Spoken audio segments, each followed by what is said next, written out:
అల్మారాలో ఒక మృతదేహం. దాని పేరు పుస్తకం.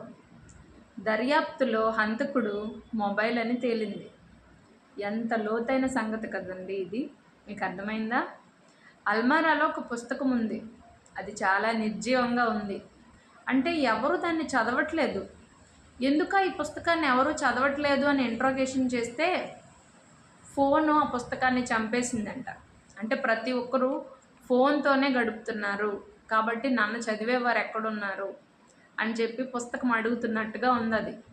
అసలు చాలా లోతైన సంగతి ఇది. నాకు ఎంతో నచ్చింది. ఆ కాలంలో ఒక మహాత్ముడు అన్నాడు, చిరిగిపోయిన చొక్కా అయినా వేసుకో కానీ మంచి పుస్తకం కొనుక్కో అన్నారు. ఇప్పటి కాలంలో పిల్లలు ఎవరైనా ఫోన్ ఇస్తారంటే ఇంట్లో ఉన్న పుస్తకాలన్నీ అమ్మేస్తారు. అంతలాగా ఫోన్కి ఎడిక్ట్ అయిపోయారు. ఏంటో నాకే అర్థం కావట్లేదు.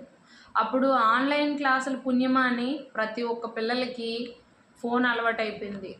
ఈ కరోనా రావడం వల్ల ఇంకా మరీ ఘోరంగా ఫోన్కి ఎడిక్ట్ అయిపోయారు. అప్పటి నుంచి ఇప్పటి వరకు పిల్లలందరూ ఫోనే. ఫోన్ ఆపరేటింగ్ రానివాడంటూ ఎవడూ లేడు. అప్పట్లో అయితే విద్య రానివాడు వింత పశువు అనేవారు. ఇప్పుడు మొబైల్ ఆపరేటింగ్ రానివాడిని వింత పశువులా చూస్తున్నారు. అప్పుడు ఆ కాలంలో వాళ్ళకి ఫోన్లు అంటేనే తెలీదు. సమయం దొరికితే పుస్తకాలు, న్యూస్ పేపర్లు చదువుకుంటూ ఉండేవారు. ఇప్పుడు ప్రతి ఏజ్ గ్రూప్ వాళ్ళు ఫోన్కే అంకితం అయిపోతున్నారు.